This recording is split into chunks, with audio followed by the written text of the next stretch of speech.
কি ব্যাপার? শীতকাল তো এসেই পড়লো, এখনো বিয়ে করছেন না কেন? যাই হোক, একটু মজা করলাম। আমার আর অর্ভির একটা অভ্যাস হচ্ছে, আমরা সকালবেলা গোসল করি না, দুপুরে করি না, একবারে রাতে গিয়ে গোসল করি। সো আজকের আম্মুর বকাবকি খেয়ে আমি হচ্ছে সন্ধ্যার সময় গোসল করার জন্য রেডি হয়ে গেলাম। আর এই তো গরম পানিটা করে নিয়েছি।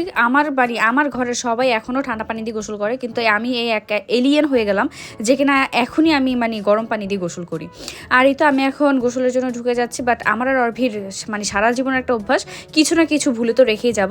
আর আমি হচ্ছে এই শাওয়ার জেল আর হচ্ছে এই ফেস ওয়াশটা ভুলে রেখে যাচ্ছিলাম। এটা কিন্তু আপনারা আমার কাছে অর্ডার করতে পারেন, স্ক্রিনে দেওয়া হোয়াটসঅ্যাপ নাম্বারে সরাসরি আমার থেকে অর্ডার করতে পারবেন। আর এই ফেস ওয়াশটা ইউজ করার ফলে হচ্ছে আপনার মুখের কালো দাগ বা ব্রণ যদি থাকে সেগুলো রিমুভ হয়ে যাবে। আর রোজ শাওয়ার জেলটার স্মেলটা আমার কাছে খুবই ভালো লাগে। এই তো আমি গোসল করে বের হয়ে গেলাম। ভাই, আমার এত বেশি শীত লাগছিল, আমি তো গায়ের মধ্যে একটা কম্বল পেঁচিয়ে নিলাম। আর হচ্ছে ভাবলাম যে গায়ে একটু লোশন দিয়ে নিই, তাহলে হয়তো একটু গরম লাগবে। স্কিনো ব্র্যান্ডের এই লোশনটাও কিন্তু আপনারা চাইলে আমার কাছে সরাসরি অর্ডার করতে পারেন, স্ক্রিনে দেওয়া নাম্বারটিতে যোগাযোগ করে। আর এইটার